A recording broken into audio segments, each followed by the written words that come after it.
All right. What's up, everybody? Back with another edition of the Leo G Show. I am Leo G, and podcasting is what I like to do. Apparently, so does everybody. There's 1,000,000,000,000,000,000 podcasts out there, but you know what? We appreciate everybody that locks in and listens to us, because we gonna give it to you how we give it to you, Atlanta sports from a fan's perspective. Without further ado, I got one of the people that ride with me every show. It's my man Banks over there to the south side. What's going on with your Banks? How you feeling, Leo? Leo, how you feeling? Man, look, I'm feeling good, man. Life is good, man. I can't complain, and if I did, it wouldn't help no way, right? So, man, I'm just rolling with it, man. It's the most wonderful time of the year for a lot of sports fans, especially in the South. College football, NFL football, man. It's that time of year. We always, you know, when football season is over, it's almost like, dang, we got another several months till the come. But I mean, it's back. It's back, Banks, and we loving it, man. So we went through preseason, now we're here, regular season NFL, and we're like into week 2 or 3 into the college football season, right? Yeah, week 3 of college football is up and running, and there's already a lot of fireworks going on. Definitely a lot of fireworks, a lot of stuff going on, man. We'll try to get into a little bit of it tonight on this episode, but we want to talk about what we want to talk about. We're going to dedicate a lot of this show to the Falcons. We'll talk a little bit of Bulldogs tonight. We'll also talk a little bit of soccer, talk a little Atlanta United, as you can see. Got a little something special right behind me. We'll talk about that here in just a minute. But before we get the show rolling, we got to do a fit check and drink check.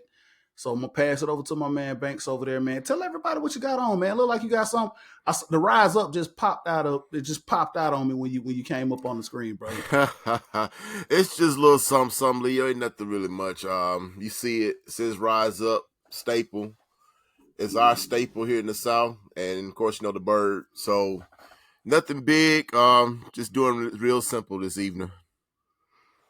Hey, that's what's up, man. What you drinking on over there, man? You drinking on something tonight, man? It's Friday night. Just got. Yeah. I don't know. I don't know if you got paid or not, but it is Friday night though. Well, I'm doing it real OG like. I'm doing the Broken Shed vodka, and then I'm chasing it with some ginger ale. Some ginger ale. Ginger ale, not Ginger not ale. not ginger ale. Ginger ale. You know what I'm Ginger saying? You know how ale. it is. So GIGA ginger ale. ginger ale. So yeah. GIGNA. I don't know how you spell it, but it, it is what it is, man. That's what's up, man. You said that was Broken Shed vodka. Broken Shed. Broken Shed vodka. Yeah. Something I was holding on to for a while, so I decided to crack it open, and I think it was the right time to do it. Okay, that's what's up, man. For real. So I mean, I'm already, just a little something light work, man. I got my ATL black jersey. That's the regular battle fit for the Atlanta Falcons. Y'all already know. Y'all already see it. I think Banks, we like almost 3, 4. I want to say 3, 4 years in with these new kicks. Maybe even closer to 5, right? If I'm not mistaken, it's about I Was say it about 5 years. 2019, 2020? Yeah, I think about 2019. Was it 2018? Was it 2018 I don't know. or was We'll it? have to take a. I don't know. Maybe we can take a look at it. We need a producer. So anybody listening to this show or watching us, we need somebody to come in and be a bug in our ear, man, and give us some stats, man. It's kind of hard, man. Running point and Banks pulling stats, and so I don't know, man. Maybe we can get a producer one of these days to help us out on the show, man. Just to fact check us and give us some stats. So I might look that up here in a minute to see when we went into these new unis, but I think it's probably been around 3 or 4 years, maybe closer to 5. I'm not for sure, but I'll take a look at it. And so on the drink check tonight, I am sipping a little bourbon, man. One of my favorite things to do. Shout out to my boy Derrico. Before we get too far off into the show, Derrico is not with us tonight, man. He would love to be with us tonight, man. Happy birthday to our boy Derrico as well, man. He just turned a year older. He already old. He just got a year older. But he wasn't able to join us tonight, man. So shout out to him. He'll get back on us with the next go round. But Banks, man, you know how we do it. I'm always on some bourbon. And shout out to the plug, man. Shout out to my favorite spot on the south side down here, Tap House. I'm drinking a little fiddler, Georgia Heartwood bourbon tonight. It's by ASW Distillery. And guess what, Banks? They are right here in the great city of Atlanta, right over in the West End, man. They got a spot over there. You can check them out. And this is a actual single barrel pick that went over to Tap House. It's filler Georgia Heartwood. It's pretty damn tasty, man. It's cash strength single barrel. If you know anything about bourbons, you know about cash strength, man. That's straight from the barrel, no cut, no nothing, right into the bottle, baby. So it's pretty tasty. It's pretty good, man. So we always like to do the bourbon thing and shout out everybody else. I also want to shout out my man Nick Purdy over there at Wild Heaven. I got hooked up, man. Me and Derico, we always show love, and he always shows love. So I got right now one of his pineapple pale ales, Quiet Luxury, if you can see it here. I'm gonna take a sip of that tonight, man. He hooked us up with quite a bit of nice, tasty, beers that he does over there, man. So he's in, a lot of the stores, Publix and a lot of your local package stores, man. So check them out over there at Wild Haven, man. They don't disappoint, man. So this is Quiet Luxury, and I'll feature a couple of them because, like I said, he gave me like a good selection to try and feature. So this is the one we're gonna pop tonight. All right, Banks, you ready to get into this show, man? Yes, sir. Yes, sir. And I also was doing a little research. It was 2019 when we started those jerseys. It was 2019. So yeah, so 4 years, man. 4 years. 4 years going on. Yep. So yeah, it's been a minute, man. Time waits for no one, obviously, right? So yeah, I like the new unis. Of course, we'll get into what they got going, what they're gonna do Sunday. So let's just get into it, man. The Atlanta Falcons, man. Let's get into the first segment of the show. The Atlanta Falcons, man, week 1. Banks, we were both down there at Mercedes-Benz Stadium as they took on division rival Carolina Panthers. Before we get into the nuts and bolts of the show, before we get into like everything, man, let's just talk a little bit about our, how we feel, what I'm saying, and what we saw and what we experienced going in on Sunday, right? It's been a long 5 years, man. It's been a long 5 or 6 years, man. We haven't had a winning season in a long time. We haven't had a lot to be excited about in a long time, man. So Banks, run me through getting up Sunday morning, getting ready to head down to Mercedes-Benz Stadium, and how you were feeling and what were you expecting going down there to check out the game against Carolina Panthers on Sunday? Well, I was getting up Sunday morning, and I don't know about you, Leo, but I was excited. That's the first time I felt that way in the past years leading up to this year. I don't know. I was feeling different. I wanted to see a different Falcons team. It was one of those anticipations of, that Terry Fontenot and Arthur Smith was bringing up something different on year 3 of their regime. So that was that kind of, that little tingle feeling of excitement. And I was ready to get to it. Man, absolutely, man. Felt the same way, Banks. I really did, man. I knew that this was going to be something different, like you just said, man. Terry and Arthur Smith they've been cooking for a while now, man. We're well past the old regime, 3 years in. I mean, this is enough time. And one thing to note, we finally got all the bad investments off the books, right? We finally were able to get some money and go grocery shopping and bring some things in that we needed on this team. Arthur Smith, give him some credit, man. We hadn't made the playoffs. We hadn't got over the 500 mark, but the guys that he's had since he's been here have been playing some inspired football. So we were all curious to see when they were able to when they were able to bring in and go grocery shopping their recipe, bring in what they wanted, what this team would look like, and what this team would shape out to be. Specifically defensively, because it looks like, we talked about the offseason. They put a lot of money into the defense. And of course, since Terry and Arthur have been here, we put a lot of stock in the draft offensively, which I found, I don't know how you looked at this, Banks, but we put a lot of money into the defense from a veteran free agent perspective, and we drafted a lot of young talent to the offense. Banks, how do you feel about that approach, man, moving into this season, and how they looked at where we needed to get better at and what they did to address it? Well, for one thing, it told the fans they were paying attention. Since they got here, the defense wasn't anything to be inspired about. But I think, if I'm not mistaken, it was 180 million put in towards off season, towards the brand new defense. Well, it was a breath of fresh air to know that you have a regime that is listening, or is watching, for that matter. Whatever we were having deficiency in, that's what we addressed it. And I was really impressed with the people that we brought in. How would they pan out? I have no idea. It still remained to be seen. But at least I know that they're looking and they're trying to do something about it, and I can appreciate that. I tell you one thing, man. If you're looking for a quick return on your investment, somebody damn sure performed immediately on Sunday, and we'll get into that in just a minute here, man. So I tell you what, man, I was very surprised. Well, I wasn't surprised. I was very happy with the result of one of the free agent signings that we took on and brought into this defense, man. So let's get into it, Banks. The Atlanta Falcons, we take on the Carolina Panthers. We come away with a win, 24-10, week one. Before we start talking about a lot of things that happen in this game and a lot of stuff that's being talked about here in the city, on social media, on the mainstream sports talk radio, I want to talk about the atmosphere for this game, Banks. You talked about how excited you were, and I was very excited. I'm not gonna lie. I was excited to go. I'm always excited to go to the Falcons game. I tell people all the time, man, listen, sporting events for me is like therapy, win or lose. I enjoy going to see competition. Michael Harris with a solo home run as I'm talking to you right now. I just had to get that in. But listen, I enjoy going to sporting events, man. I enjoy cheering for my teams here in this city. But one thing we always talk about is Atlanta fans and the fickle nature of the Atlanta fan, right?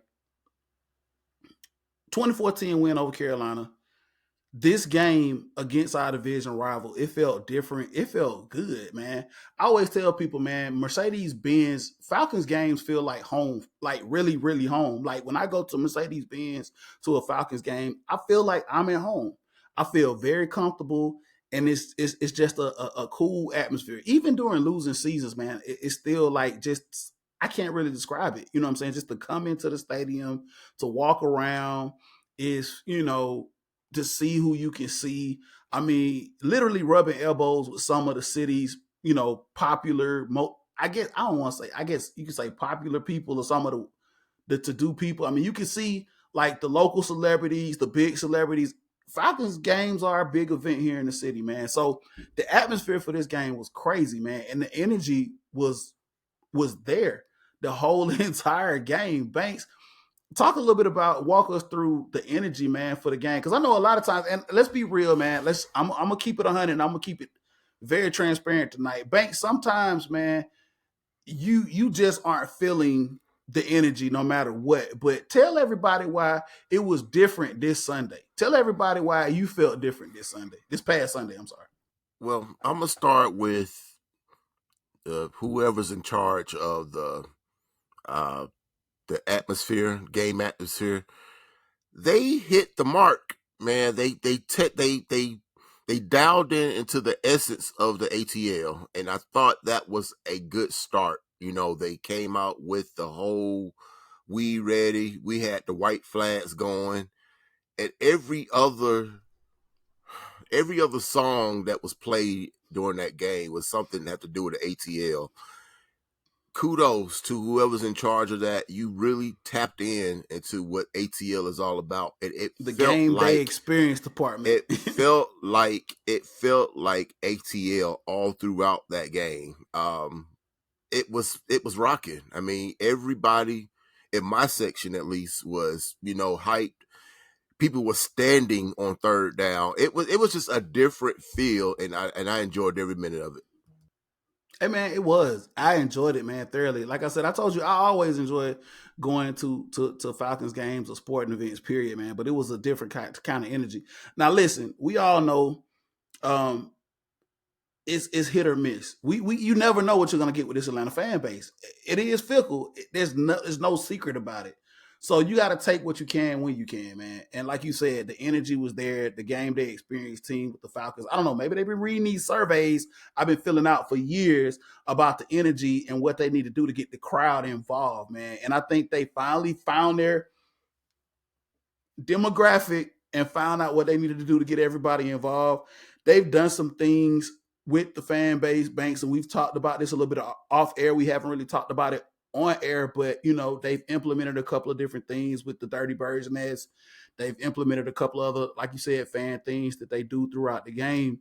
And I think it's kind of brought the energy level up. And like I said, with the addition of being able to do things in the offseason, I think that people were ready. People were excited to see this new product and see what we were able to do. 3-4 years removed from the last regime. I mean, we talked about this, I think, on the last podcast. Michael Walker, I think, was one of the last um, draft picks that was attached to the last regime. We moved away from him. So this is kind of turned over into the Terry Fontenot, Arthur Smith era, moving forward with everybody that they want and all the groceries that they have to do the cooking. So one of the biggest things is first touchdown we had Jeezy come out. Like, I don't know who decided to do that, but the first Atlanta score we had Jeezy come out and perform. I put on for the city. The roof almost opened. The roof was closed, but the roof almost opened up, man, because when he walked out there and performed that, it was nuts.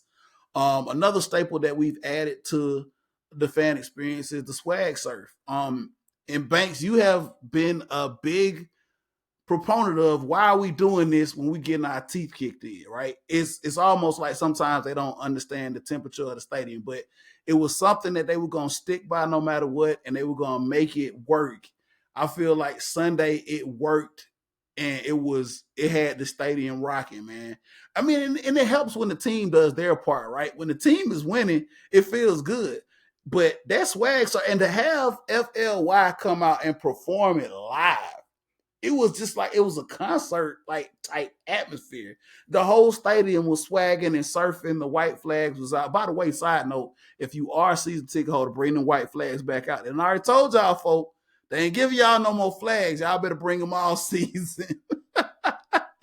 but it was posted on the jumbotron throughout the game. Please bring your flags in future games. Bring them flat. Bring those white flags. So those of you all that watch our podcast, listen to our podcast, if you are a season ticket holder or plan on coming to any more Falcons games, bring your white flags back. I have the family and I have already packed our white flags. We are bringing them back. We'll be there Sunday against the Packers with those white flags banked. So we'll be ready to go, man. Great atmosphere.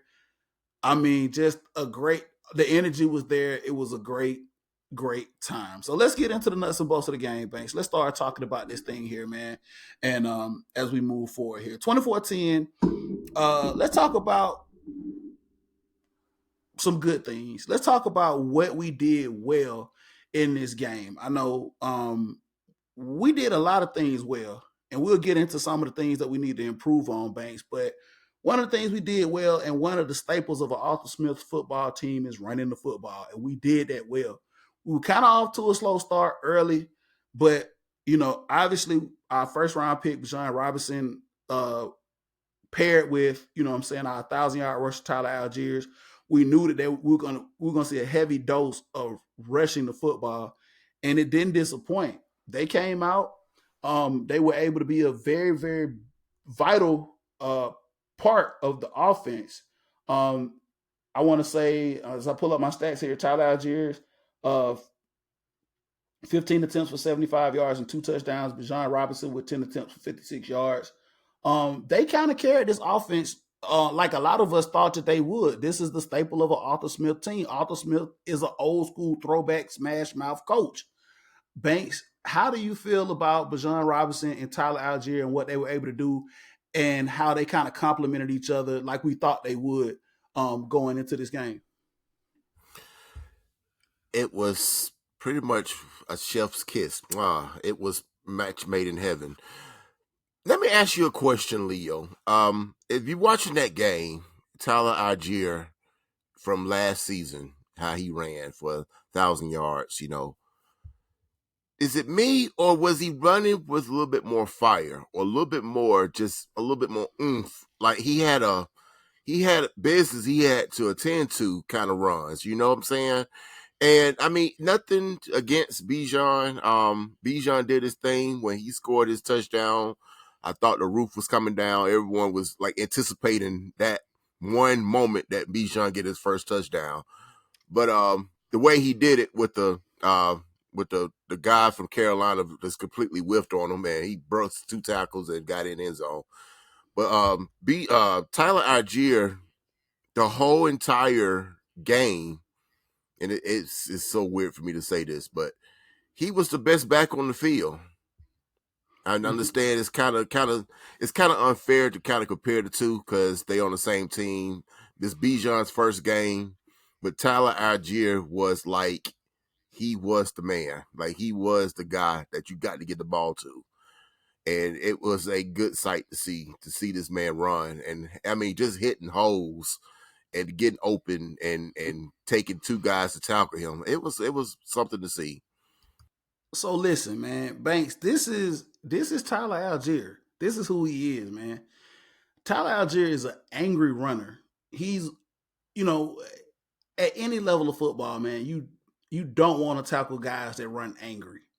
And what I mean by that is they run aggressively. Usually running backs, their focus is trying to pick up yards. Tyler Algier runs the football like he is looking to run somebody over. There are only a few running backs that I've seen, play the game at the level that he's playing. And I think it's special. Like this kid is very athletic. He has a lot of speed, a lot of athleticism, but he runs and he plays angry. Like this dude, he's not afraid of contact. He has great vision. He knows what he needs to do. But man, it's almost like it's I want you to come tackle me. I want you to I bring it. Come on. Cuz I'm going to tell you something, man. It's funny when you start running like that in the first quarter and guys have to start tackling you and you get drugged for about 2 or 3 yards in the first quarter. Let me tell you something, Banks. Third and fourth quarter, you're not looking forward to tackling guys like that in the third and fourth quarter, man. For real. Tyler Algiers, he runs the ball violent and he runs the ball angry. And that's what you want to see. And I've noticed this guy does not let up from first to fourth quarter. It's funny you should say that about Bijan, and like I said, it complements so well because it gives him now a spell, right? We talk about spell backs, but Bijan in his own right is a great running back too, and he'll be able to give you a lot of different things.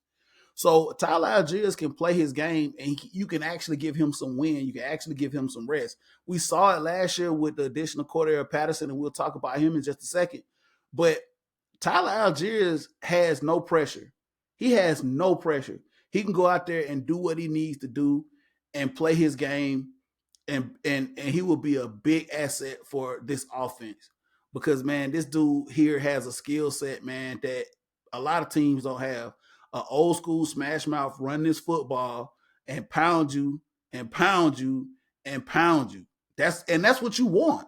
That's what you want. I think that's one of the Arthur Smith's formulas. If you look at him when he was up, when he was with Washington, when he was with Tennessee, especially when you had somebody like Derrick Henry, a physical back that will actually impose their will on the defense, man, that is a scary thing, bro. That is a scary, scary thing. So shout out to the running backs that did their thing, man, and kept this defense afloat, man. And like you said, Bijan getting his first TD off of a bubble screen completely made the first defender whiff and then went through 2 other defenders as he walked into the end zone.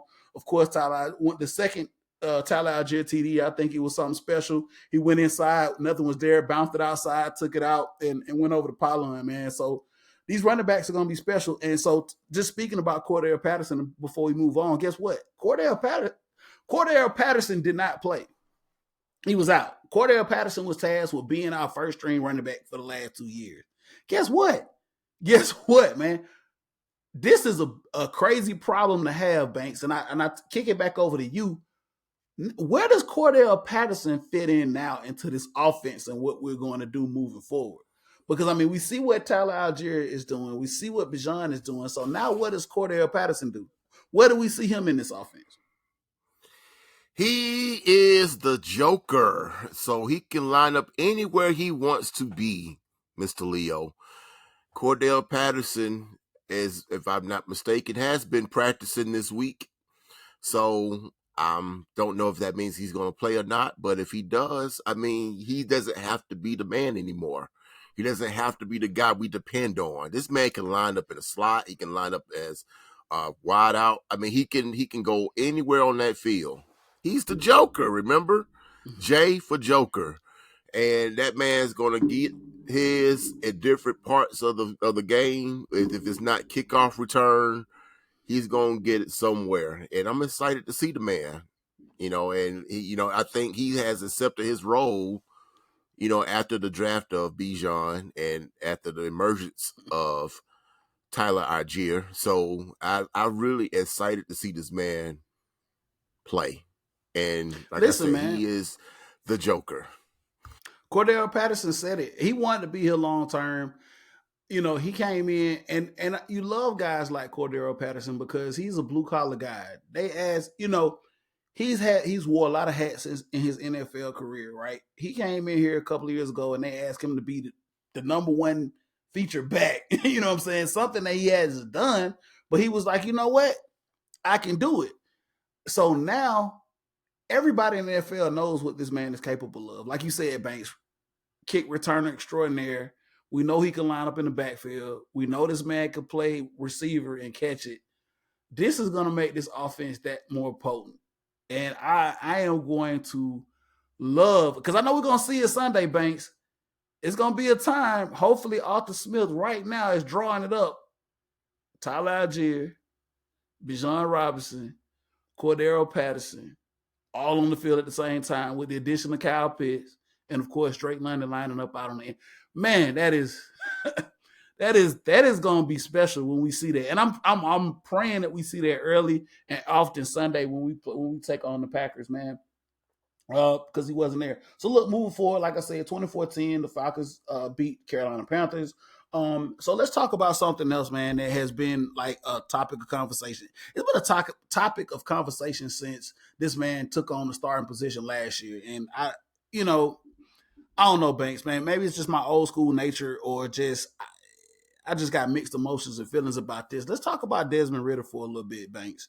We won the game 2014. I will never be mad about a win, no matter what. I don't care. If the defense scores all the points, a win is a win is a win. But apparently here, there's been some talk about Desmond Ridder. And I mean, I get it. Obviously, man, the quarterback is the most scrutinized, the most looked at position on the whole entire football team. But a lot of people, including myself early on at the game Sunday, were kind of having some mixed emotions about Desmond Ridder. Desmond Ridder ended up going 15 to 18 for 115 yards and a score, which it's not elite, but it's not bad. He didn't turn the ball over. He had a good completion percentage. But a lot of people were not impressed, and a lot of people let his performance kind of overshadow the win. Banks, talk to me a little bit about how do you feel about Desmond Ridder and his performance against the Carolina Panthers and what he was asked to do Sunday. Let me put something in perspective. Desmond Ridder's last Sunday was his 5th game of his career. 5th. He only played 5 games in his career. And people are already looking for perfection from this man. After that first pass, when he hit the guy in the back of the helmet and tipped the ball back to himself, we had a lot of grunts and groans that I heard. The guy behind me was like, oh, here we go. Here we go. It's almost like folks are waiting for this man to fail. And I don't know what this is coming from. I don't know why people are so enamored with a quarterback to fail to fit a narrative.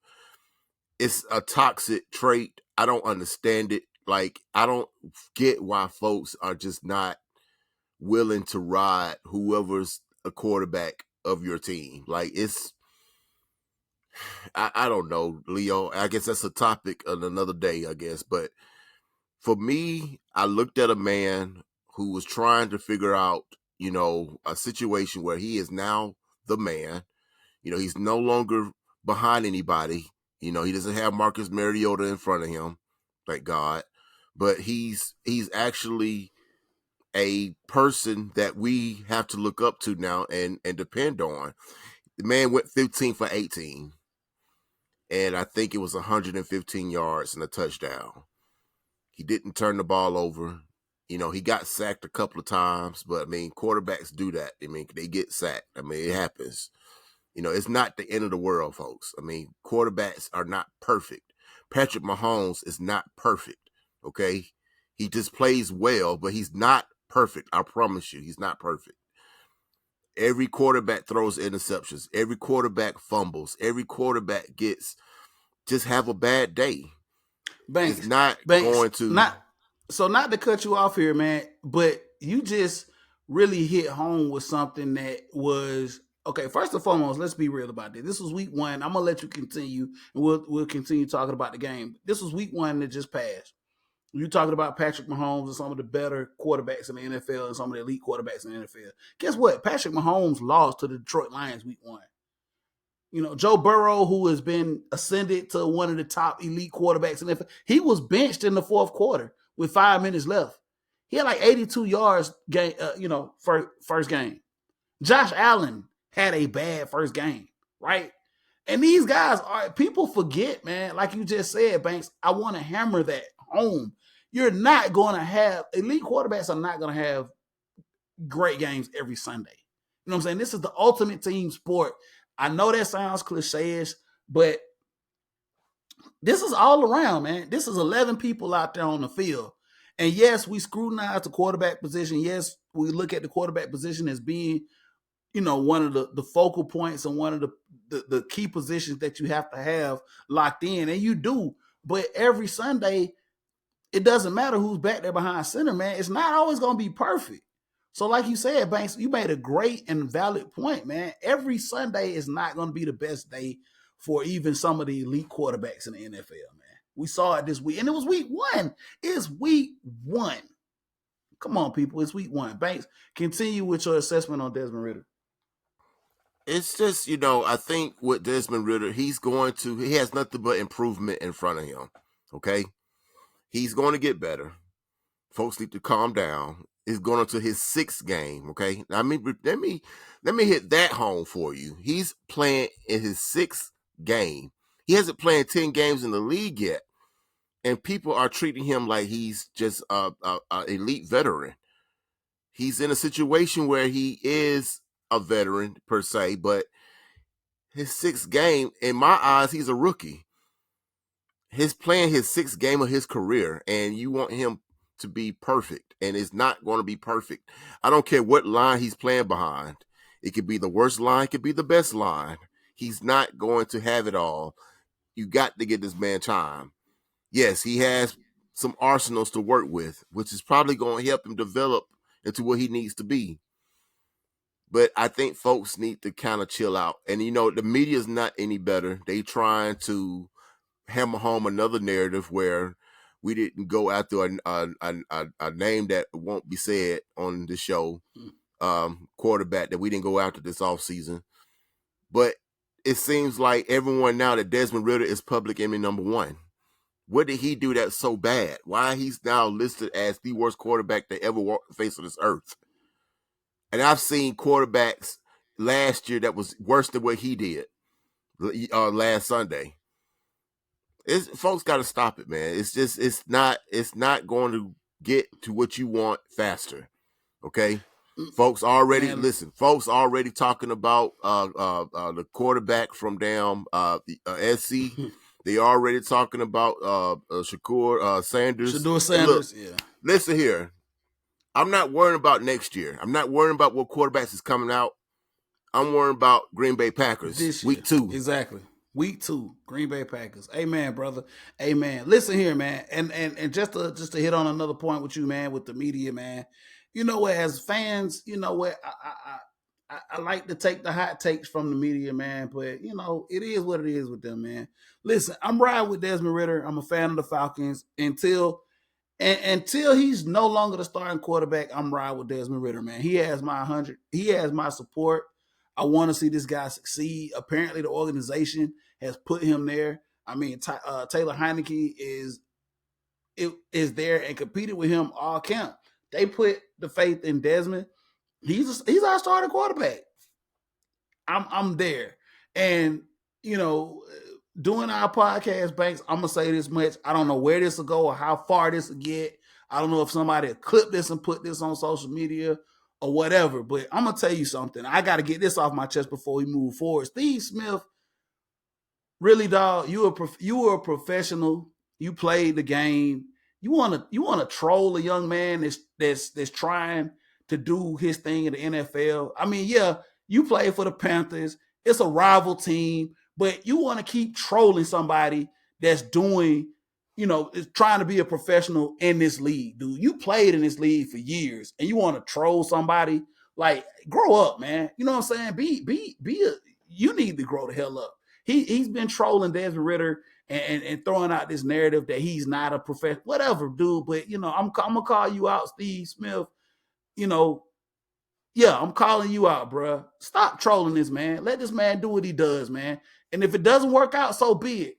But if I do recall, you had to start somewhere in this league. You weren't a damn, superstar when you first came into the league. So, man, bag that down for real, man. Like I said, I don't know if it'll ever get out to Steve Smith or he'll ever hear it.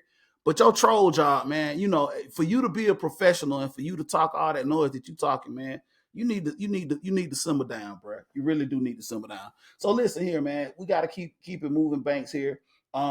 Let's talk about moving forward here. Going into the game against the Green Bay Packers here this Sunday. Both teams will want to know, obviously, the Green Bay Packers. They took on another division rival, the Chicago Bears. They got the 38-20 win. They had another situation going into the season with new quarterback Jordan, not new to the team, but just new starting with Jordan Love. He ended up, doing. Hey, he had a pretty good day up there against the Chicago Bears, man. 15-27 for 245 yards as the Green Bay Packers beat the Chicago Bears, and now they come here to face the Atlanta Falcons. So let's talk about this game for a little bit, man. I don't think there's anything that we need to worry about playing this Green Bay Packers team. I'm gonna give them some respect. I know they got a lot of young talent on this defense. I know they got a lot of first round picks on this defense, man. But I think this is going to be an evenly matchup. I think this is going to be a game that we're going to. I think week 2 we're going to see where both of these teams are as far as talent level is, and I think we're going to really have a baseline as to what we can see from both of these teams. Banks, how do you feel about the Falcons going into this matchup week 2 against the Green Bay Packers? Well, I will say this is going to be different. If I was looking at over their injury report, Aaron Jones has a hamstring issues and he's listed as questionable, and so is their linebacker Quay Walker. He's in a concussion protocol.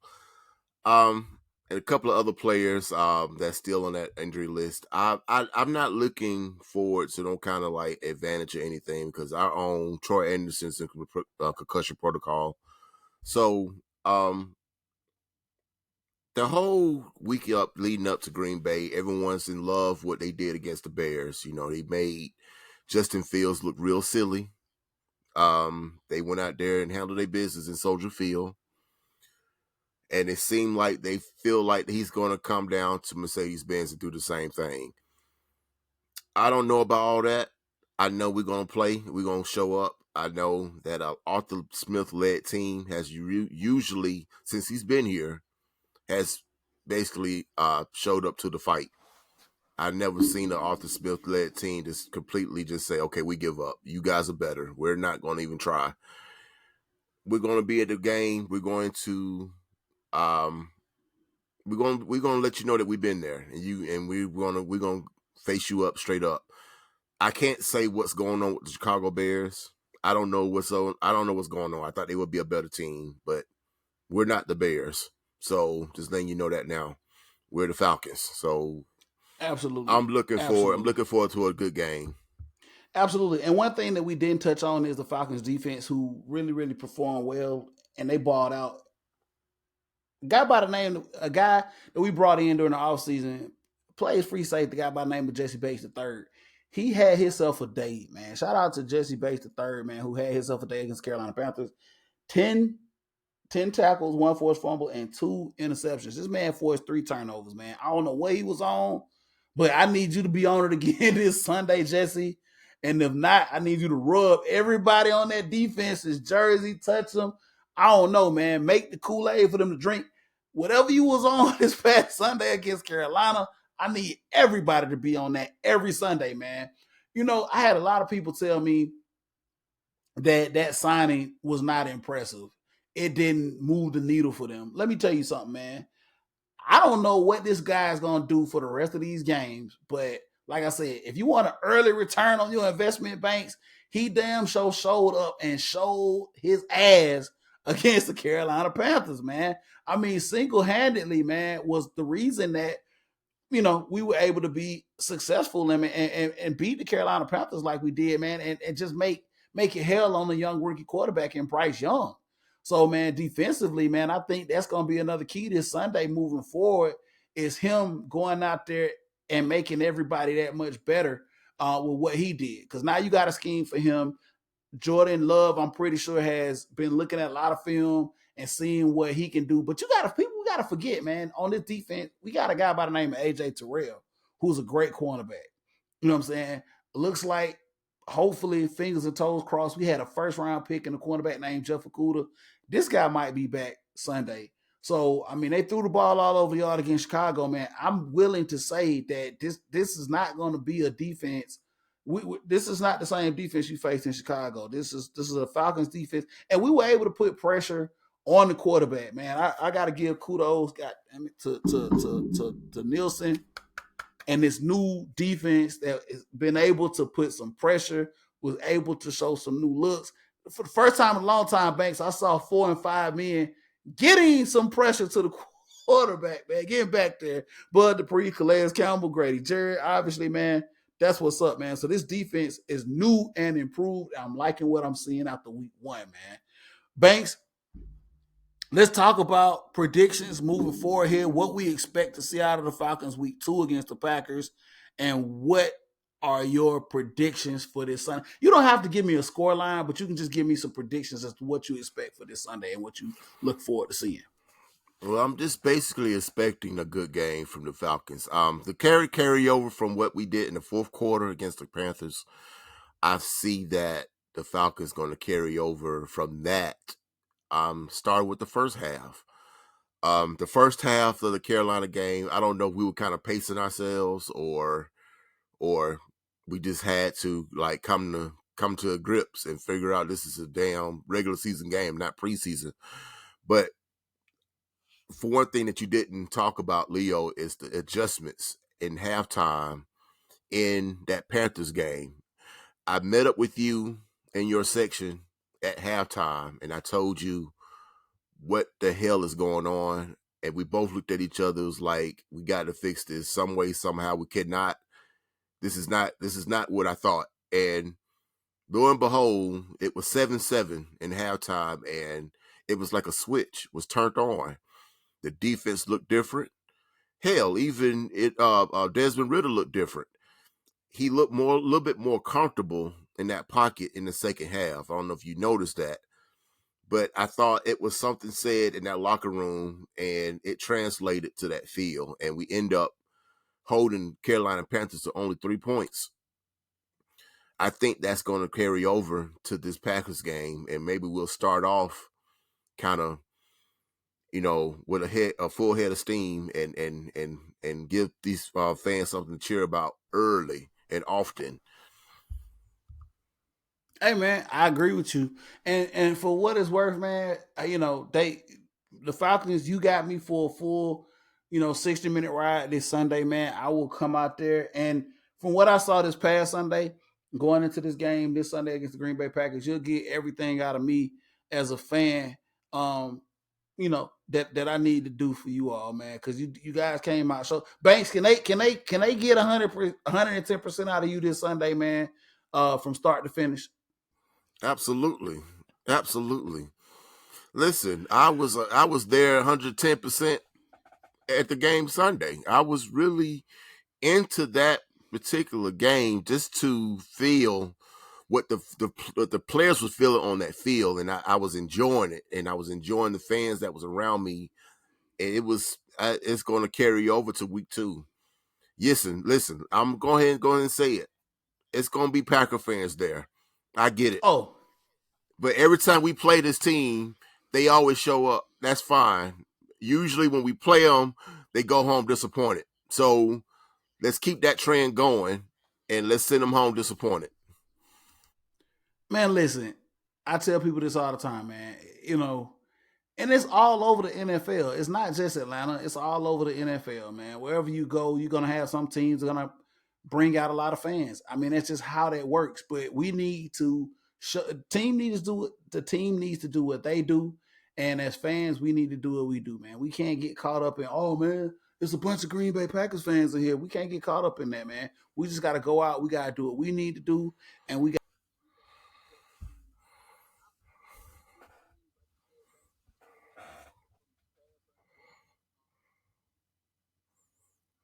Wow. Well, no, he left me. Um, guess I can keep saying what he was saying, that basically it's going to be Packer fans there. We just go out there and pretty much shut them up and send them home disappointed, because a lot of them are penciling in this as a win. And I got news for them. This is not your everyday Falcons team that's just going to be like a easy a get right game. It ain't that. And hopefully Leo can get back in here. I will sure hope for that whole thing to go to waste. I'm trying to stick with it as long as I can. Um, but pretty much everyone, that was how I feel about the Falcons team going forward, man. It's a new day, a new time. We had to turn the corner, and I feel like we did a good job. And there he is. I had to kind of talk to myself and keep the show going. But I'm back. I'm back. I don't know. I had some technical difficulties, Banks. I don't know what happened with that, man. But I'm back. I'm sorry about that. But yeah, man, I think we'll be able to get this done Sunday, and I'm looking forward to doing it, man. I'm looking forward. and let me make an example when you said away fans and everything. If you watch that Pittsburgh Steelers game, it was a lot of 49er fans at that stadium in Pittsburgh. Now, we know Pittsburgh fans are known to travel. I know that Pittsburgh fans, and I actually did some eavesdropping on their fan base message board. They were really surprised to see so many 49er fans in their stadium. And not to mention, they basically skull drugged them in that game. Pittsburgh was beating everybody senseless in the preseason, and they laid an egg in that week 1. So they were shocked and they couldn't believe it. But I always say, the good for the goose is good for the gander. If you're gonna take over somebody's stadium, somebody to take over yours and see how it feels. And they were shocked, and they Man, really wasn't feeling it. listen, man. Listen here, man. I'm gonna tell you this straight up, bruh. Um, we already we already know how this goes, and it was funny. I made the joke. I was like, when we had that Pittsburgh Steelers preseason game, it was like, yo, I told somebody, I said, listen, you see all these Pittsburgh Steelers fans and all these terrible titles in here, but I guarantee you, week 1 when we play Carolina, a lot of these people that are Pittsburgh Steelers fans will put on their Falcons gear. I don't know what it is. I mean, people look, listen. I don't. This is a This is a no judgment zone for me, Banks. Man, people gonna do whatever they want to do. But hey, if you love the Steelers, if you have some Hallmark made for TV movie story about why you're a Steelers fan and a Falcons fan, whatever. I just know that Leo G and Banks and Derrico, we don't do that whole second team or put like this here, unless my blood is actually playing on another team, you know what I'm saying? Dude, I ride or die with Atlanta. That's it. You know what I'm saying? It may come a day where, my blood is playing for another team and I gotta, you know, make the split jersey, you know what I'm saying, Atlanta and whoever. But I ride or But die with but with the Atlanta team, bro. but the thing is, a lot of those Hallmark stories don't have a blood that's playing for another team. It seems like I keep hearing my Front parents or my runners. grandparents came from this background, and I decided to pick it up. But I do like the Falcons because I live here, and it's almost convenient for them because if the Falcons decide that they want to have a great year, then you can always rock them. You know what I'm saying? It's not fair to call yourself a true fan. You know what I'm saying? Someone like me or you or Derico, someone who sat here in that stadium I'm not even talking about Mercedes-Benz. I'm talking about as far back as Atlanta Fulton County Stadium, okay, as a child. I sat there and watched teams basically curve stomp the Falcons on a weekly basis. And I had to understand why that I'm a fan of a team that doesn't know how to win. And it carried over as I got older, and my love got stronger, and it made me a harder fan to like, you know what, I'm not going to turn away from this. I'm going to stick to it through the end. That's what a fan Absolutely. does. I don't Absolutely. understand the whole concept of adopting two teams or even three for that matter. It doesn't hit home the same way. It seems like it's a convenient out for you if one of those teams are not doing well. If they're not doing well, I'm not going to be disappointed because I got this team over here. Well, if they're not doing well, I'm not disappointed because I like this team over here. That's not what fan does. A fan has to have their heart broken. Okay, I don't know, man. Banks, this is a whole new, I hate to say it, but the generation behind us is a whole new type of fan. Maybe that's a whole other topic of conversation that we need to talk about on another podcast, man. But listen, we got to keep it moving. I don't know the dent that it was put in by me getting kicked out. I don't know what happened, but we'll briefly talk about these other couple of topics. But we'll definitely get back to this whole fandom thing because that's been a topic that comes up quite a bit, especially in this city of transplants. So we'll keep it moving. So Banks, a couple of other topics we want to talk about, man, before we end this thing up, man. And I hope we're able to get this out and produce it and have a good show. Listen, second topic, Georgia football. All right, we talked about the Falcons here.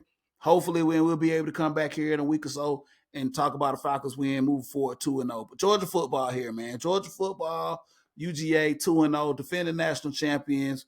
And we'll kind of move this topic relatively quickly because we have to get to another one. They start SEC play this week against South Carolina Banks. Um, you know what? I'm tired of listening to Georgia fans complain about first world problems. Like, UT Martin and Ball State we got off to slow starts. We end up winning those games, but apparently this was not enough for UGA fans to say, we're defending national champions. Why are we looking this way against UT Martin and Ball State? Well, I guess they wanted it to be 100-0 at halftime. I don't know, but Banks, let's be real, man. I think you and I talked about this. This is not the same team from last year. This is not. This is a brand new team. The team last year won the national championship. This team hasn't won nothing. Okay? This is a great team, a talented team, but they're going to have to make their own way. We win the first two games. We beat UT Martin. We beat Ball State. We covered the spread, I think, in both of those games. Is there anything to panic about? Because for some reason, we got a lot of fans thinking that, oh, yeah, they look good as I wanted them to look.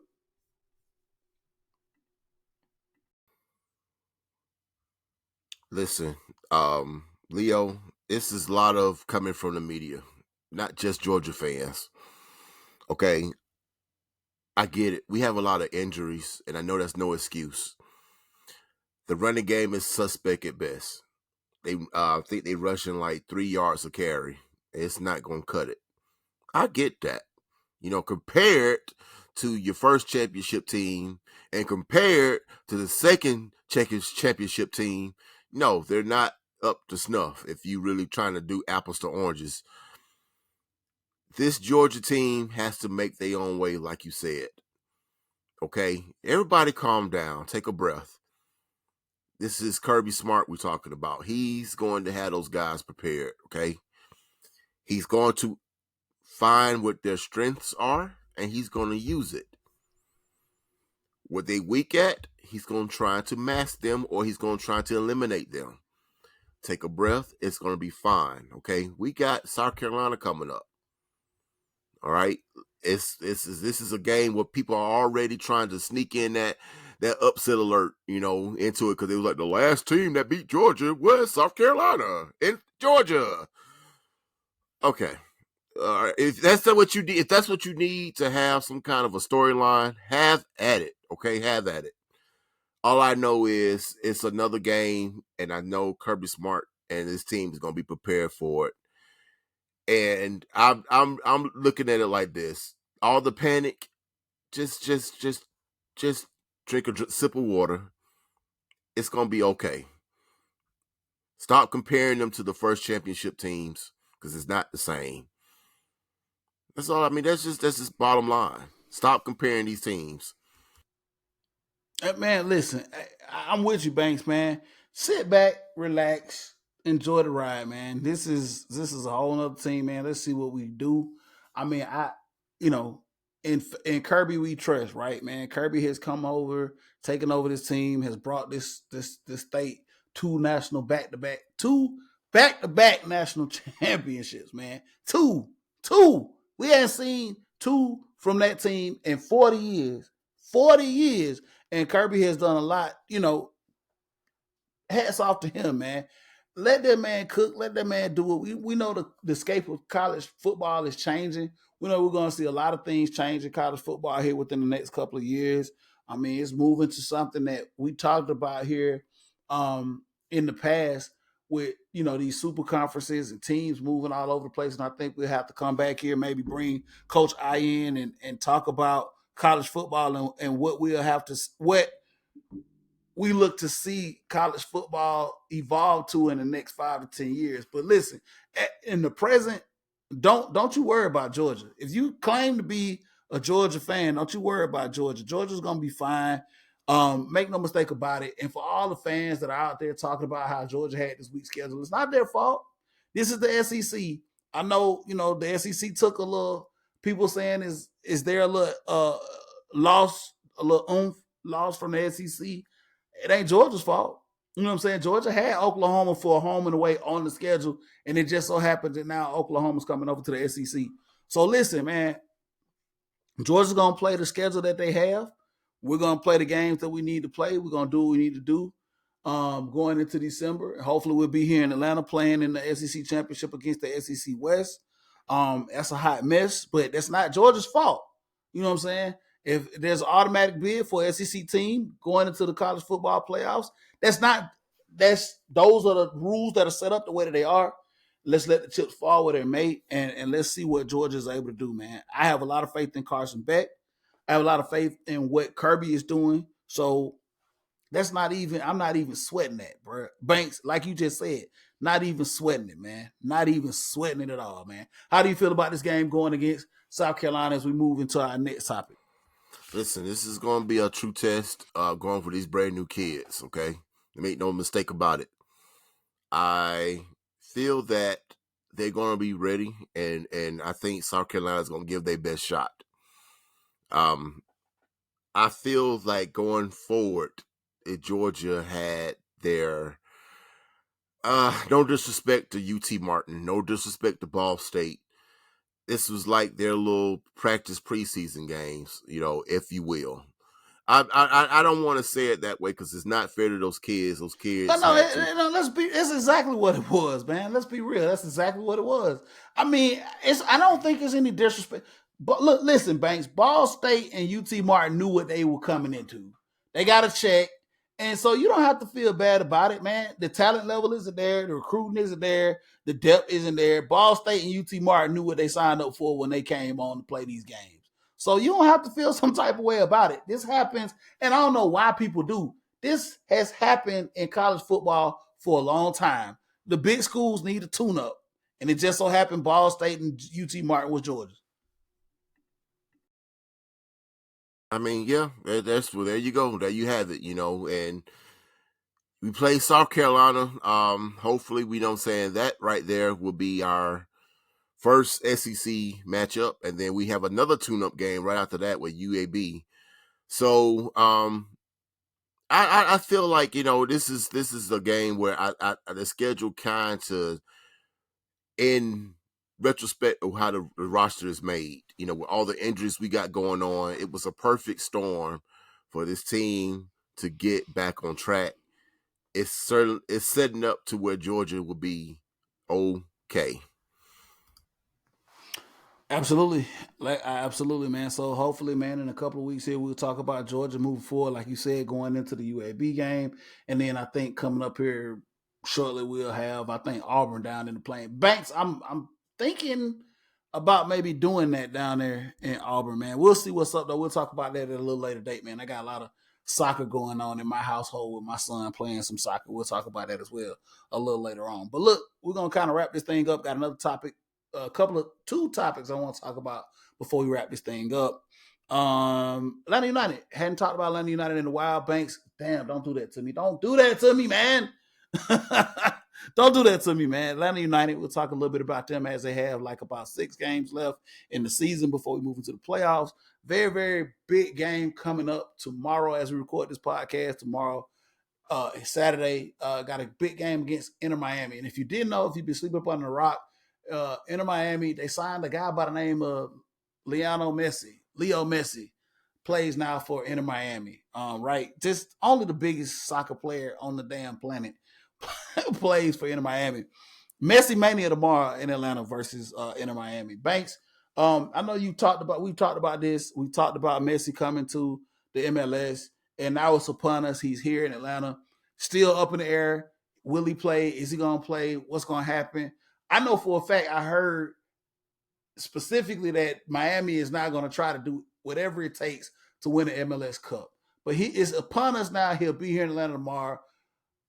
What is your take on Messi here in the MLS, and what have you seen? And how do you feel about him being here in the States and a part of this league? Well, it seems like he's taking over. For what I've seen of him, it seemed like he didn't disappoint, and he basically is setting the league by fire just on his name alone, and his play doesn't fall short as well.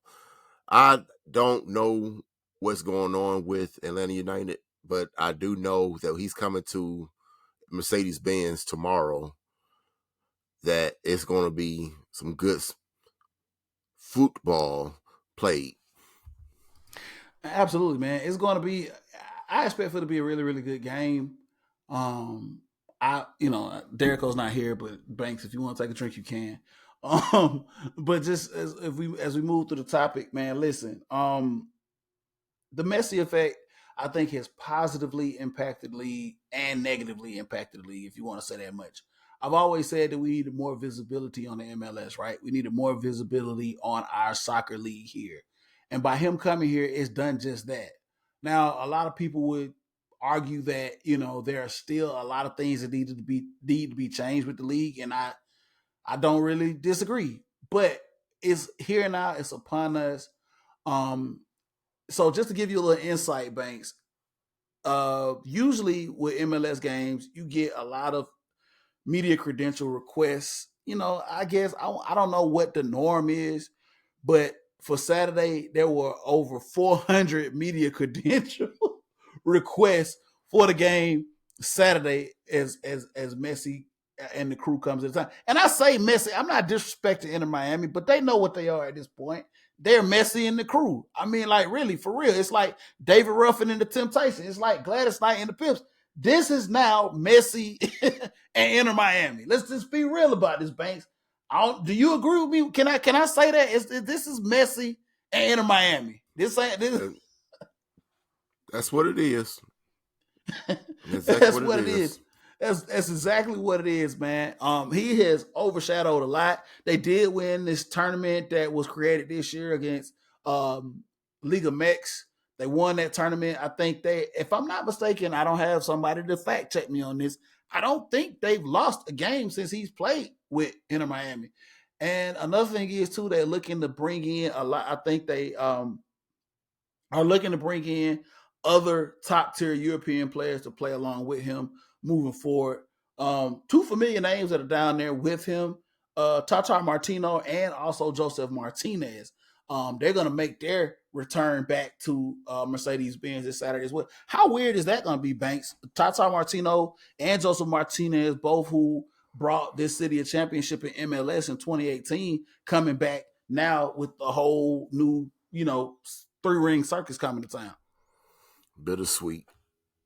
Bittersweet. I have so much respect for Tata, and I love me some Joseph, and it's the fact that to see him on the enemy lines, it's just, I don't know if I can stomach it. I don't know if I can sit there and watch them, play against the team that I root for. It's just, it's something that it's just hard to see, and like I said, I'll get over it.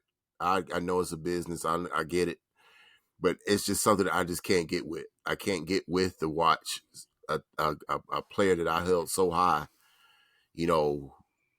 trying to beat my team. That's just It's hard, man. It's tough, man. It's as a fan, that's one of the biggest things as a fan, to watch somebody that you, especially in professional sports, we watch it, we see it in the NBA, we see it in the NFL. I mean, if you had a player that was on your team, man, to see them go somewhere else and have success, or just anything, man, to see them come back, it's like you said, the perfect term is bittersweet, man. You always respect that player. I mean, we saw it here in Atlanta firsthand with a couple of people, right? First, couple of names to come to mind are like, Michael Vick, Deion Sanders, Dominique Wilkins, man. I mean, they leave here, they come back, and it's like, wow, man, they did so much, man. We will always respect and love them, but man, they put on that other jersey, and it's like you just got mixed emotions and mixed feelings, man. So listen, I love Joseph like you, man. I really do, but when you come back in here, you know what I'm saying? Hey, dude, we trying to beat you, bro. I want to be that first team that put that L on Messi. I don't know if he's gonna play tomorrow. I will be in the building. I don't know if he's gonna play, but you know what, man? I am hoping and wishing and praying Atlanta United puts an L, the first MLS team to put an L on Messi if he does get in the game, man. So Caleb Aguirre. I'm sorry, the other team, Caleb Wiley in the crew. That's a whole nother team, man. Caleb Wiley in the crew, man. Do what y'all do, Miles Robinson, man. Obviously, man, y'all step it up, man, and do what y'all do against Messi, man. So look, couple of more topics before we close this thing out. As you can see behind me, I don't know if y'all can see it. 404 jersey, man. 404 kit.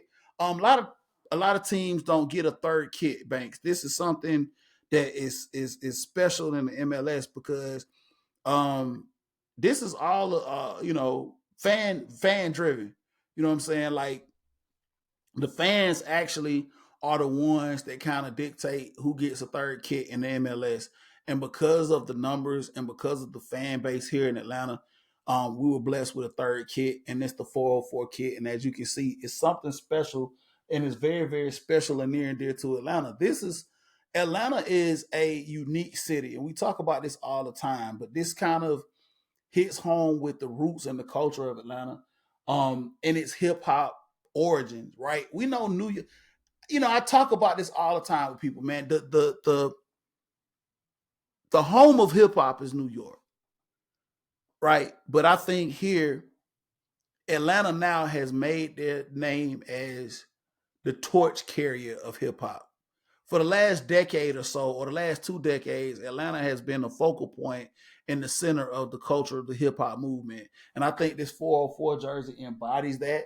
It kind of gives, and it was shout out to Atlanta Influences Everything, which is a brand and clothing line here in Atlanta, who had I guess a little background in the design of this jersey. But it's the third jersey for Atlanta United, man.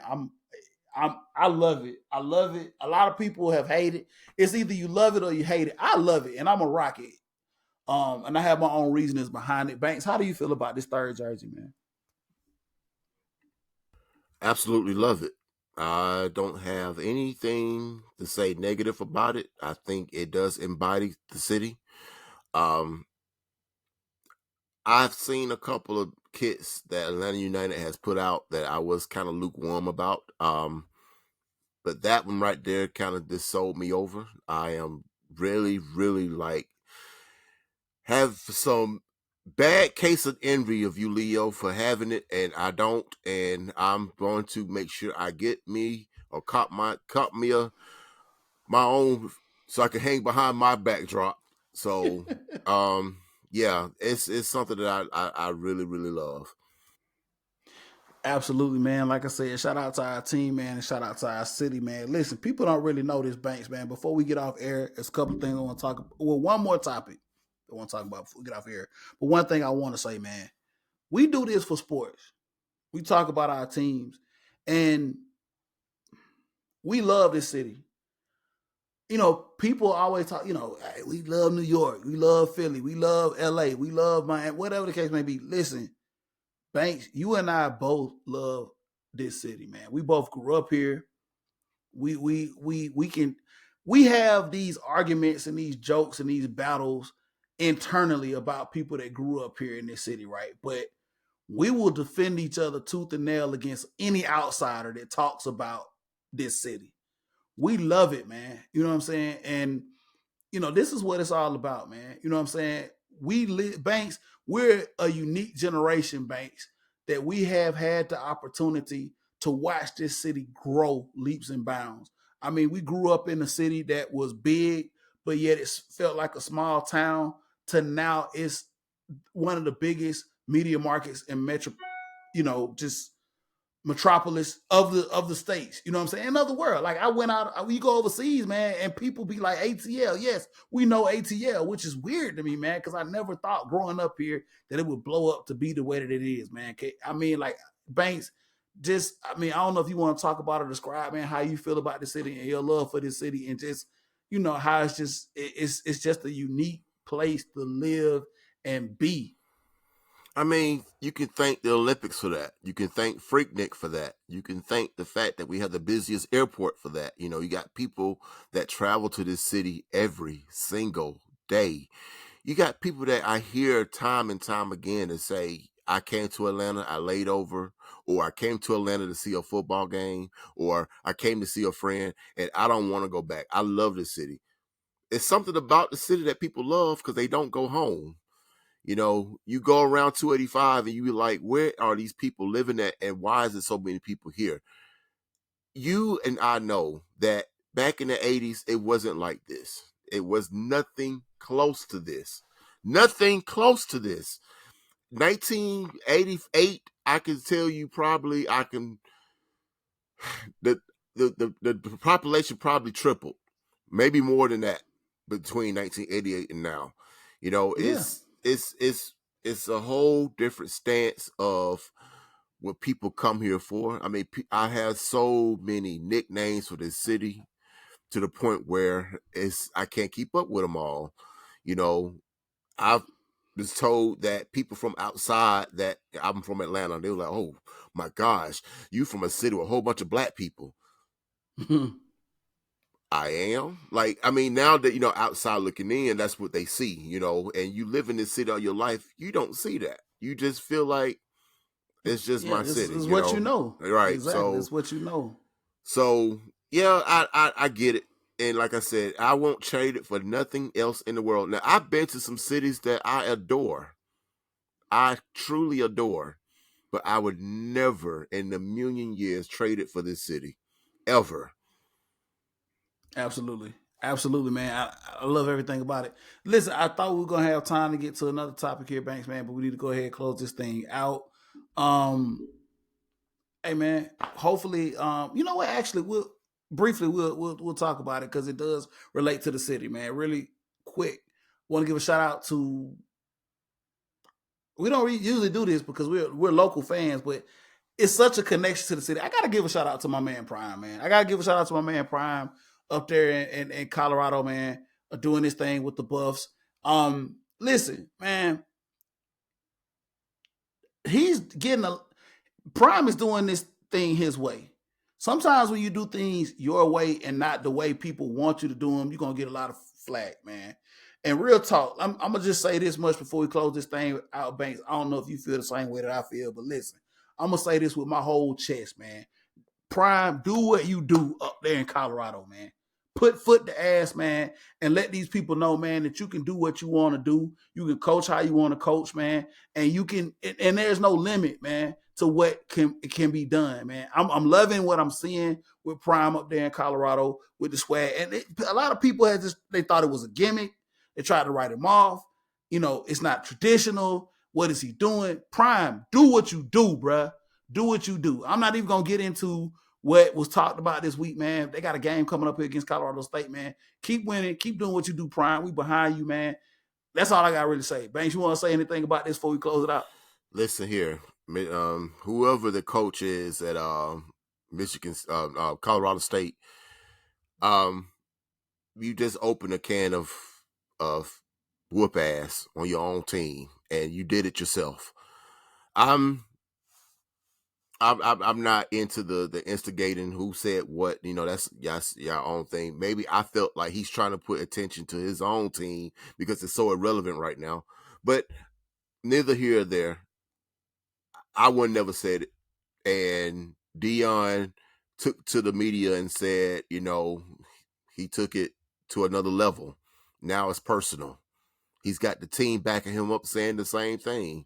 So I don't know what to tell you, brother, but hopefully it won't be too bad. Prime, we behind you, brother. Oh no, it's gonna be bad. It's gonna be bad. We behind you, brother. It's about to be bad. We behind you, Prime, man. For real talk, man. 100%, man. Love what you're doing up there, Colorado. Keep doing your thing, man. You know what I'm saying? Dion got a lot of love here in this city, man. And this is the first place that he set foot in and he set the city on fire, man. So shout out to Prime doing what he does up there, man. And I hope we have a lot to talk about moving forward with him. Look, come to the end of the show, man. I hope this all works out with the recording. Banks, let everybody know where they can find you, brother. Well, before I do that, what kind of fan would I be if I didn't mention this team? Atlanta Braves with six straight divisional titles. It's impressive. Snicker, you are doing a great job. Anthopoulos, you doing a fantastic job. He came into the GM as the Braves only to be never has always been a division winner. So I don't know what to say. This only to say is, people hate us because they ain't us. Braves, keep doing what you're doing. And another special shout out to the Atlanta Dream on their playoff berth, and it was very impressive. I slick watch you guys. I don't, go out there and try to bang the drum hard like I used to with you guys. But yes, congratulations on your playoff berth. And by the way, the Braves have tied the game 4-4. 4-4, watching it right now. Absolutely. Banks, tell everybody where they can find you. I'm sorry. You can find me at Antoine Jarrell Banks at Facebook, or you can find me at BabyBanks80 or X or Twitter or whatever you want to call it, or BabyBanks80 at the gram. Absolutely. All right, man. You can always find the Leo G Show, man, on Facebook. You can always find us on the X or the Twitter or whatever. It's the Leo G Show, the #1 Leo G Show, #1 on Twitter. You can also find me. I'm at Southern Set with 2 T's on X, Twitter, whatever the hell you want to call it these days, but you can find me. I'm out here in these ATL streets too. You can always catch me at an ATL home game. Whatever, Braves, Falcons, Hawks, Dream, I'm there. Banks, we be there. We don't talk this, we live this. I tell people this all the time, man. We don't talk this, we live this, man. You're going to catch us out here at these games. We support these teams. We do this for real. We don't do this for fun. We do this for real. This is what we do, man, because we love this city. We love these teams, and we love to talk about this, man. Like I said, there's a lot of people out here doing a podcast, but we appreciate everybody that listens and supports us.